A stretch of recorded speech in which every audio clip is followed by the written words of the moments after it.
gutanga ikori n'amatagisi n'umuco mwiza. Mega ekipe we mega batoza kori beza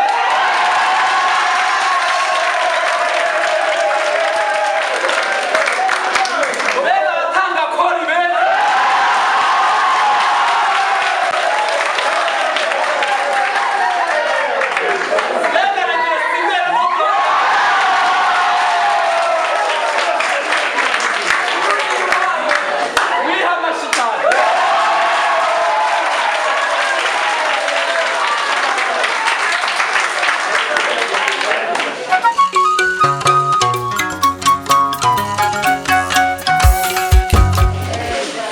Mon slam est intitulé Vive l'Obisque.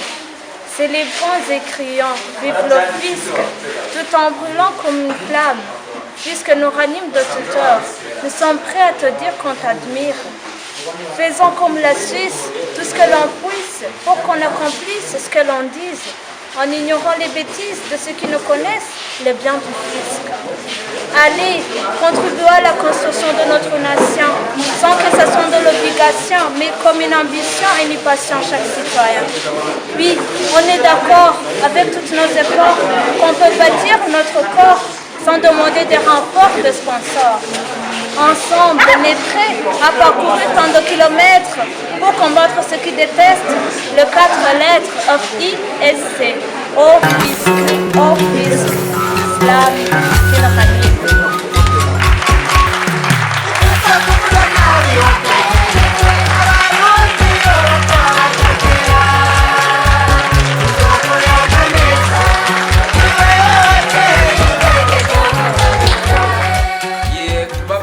amazina y'ubuhizi bwa Obert.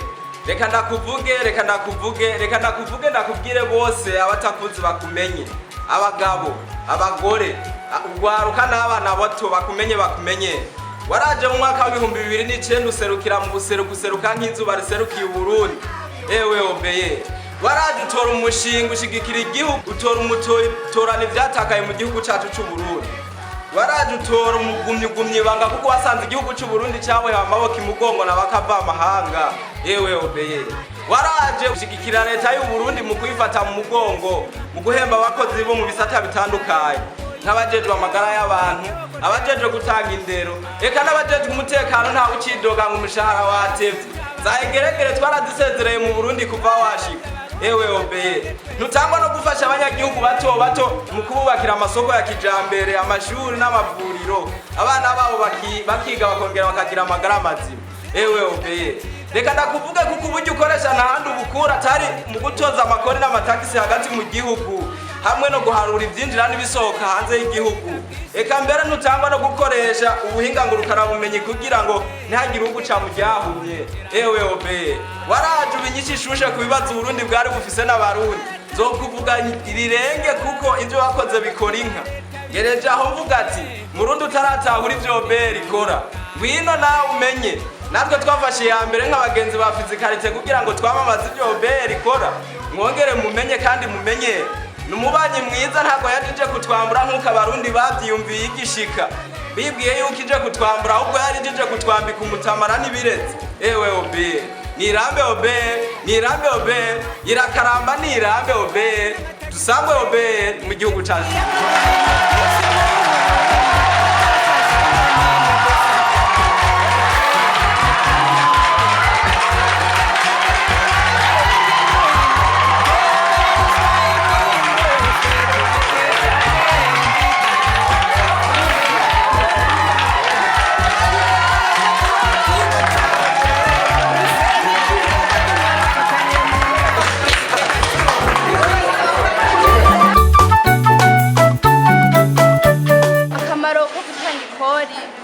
Ndagiye kubona nuko mu gushika muri iki gihe dufatiye nko kubigisha ntabwo batagira amageve cyane nk'ayo twaratubona, kandi ubu igihugu kiratera imbere ku buryo bushimishije kuva aho Obert itanguye kuba ikora. Ubu yatanguye kudevelopa igihugu cyacu bijyanye n'ubutunzi. Ntahura yuko gutanga amakori n'amatase ashobora gufasha mu guteza imbere Uburundi. Gute? Mu gutanga ry'amahera babasaba badakoresheje amakori. Ambo jewe ni nawe umudandaza mu myaka 20 imbere nzotegereza gutanga ikori kuko narabyigishijwe kandi narabikunze. Urumva nzobanza ningende niyandikishe muri OVR ibikenerwa byose ndabironka amahangire ubudandaza bwanje.